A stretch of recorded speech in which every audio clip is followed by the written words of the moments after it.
Hello friends, అందరికీ నమస్కారం. Telugu life story వింటున్న ప్రతి ఒక్కరికి థ్యాంక్ యూ సో మచ్. అలాగే విశ్వానికి కృతజ్ఞతలు. మీ జీవితంలోని కొన్ని మధుర క్షణాలు కంటే మిమ్మల్ని బాధ పెట్టే సంఘటనలు స్పందించేది ఎక్కువ. ఎందుకలా? ఎప్పుడైనా ఆలోచించారా? మీరు బాధపడిన సంఘటనలకు సంబంధించిన ప్రతి చర్య మీకు గుర్తుంది. మీరెప్పుడైతే బాధపడ్డప్పుడు బలంగా మీ మనసు స్పందిస్తుంది. అవన్నీ మీ ఇన్నర్ మైండ్లో ఫిక్స్ అయ్యి మిమ్మల్ని ఎక్కువ మరీ బాధ పెడతాయి. సంతోషానికి సంబంధించి మీ మెదడు పోరాల్లో ఒక జీవం రసాయనం ప్రవేశిస్తుంది.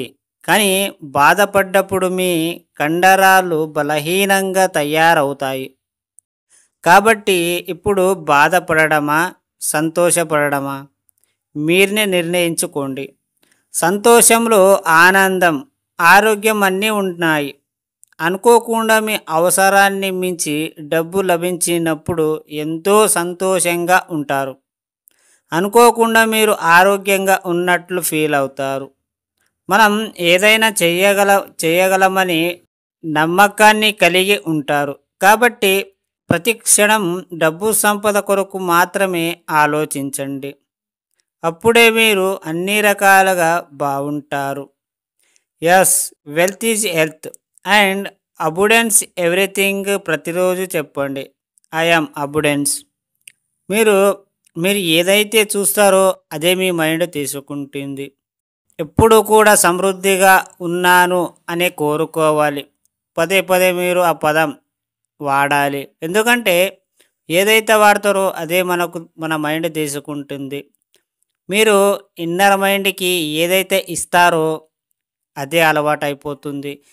ఎప్పుడూ కూడా మీకు ఏదైనా ఒక సమస్య వచ్చింది అంటే దాని గురించి పాజిటివ్గా ఆలోచించింది, ఆ సమస్యను తీర్చేసామని అనుకోండి. అలా కలలు కనండి, ఊహించుకోండి. కానీ మీ ఆ సమస్యను ఇంకా రెట్టింపు మనం బాధపడేలా చేస్తున్నామనుకో, అలా ఆలోచిస్తున్నామంటే అది ఇంకా అలాంటివి ఎన్నో సమస్యలు మనకు నెత్తి మీద తెచ్చిపెడతాయి. అలాంటి సమస్యలు ఎన్నో దూరమైనందుకు మనం కోరుకోవాలి తప్ప ఇంకా దగ్గర కానికి కాదు. మీరు ఎప్పుడైతే బాధపడకుండా బలంగా మీ మనసు స్పందించుతారో అప్పుడే మీ ఇన్నర్ మైండ్ అంతా ఫిక్స్ అయి ఉంటుంది.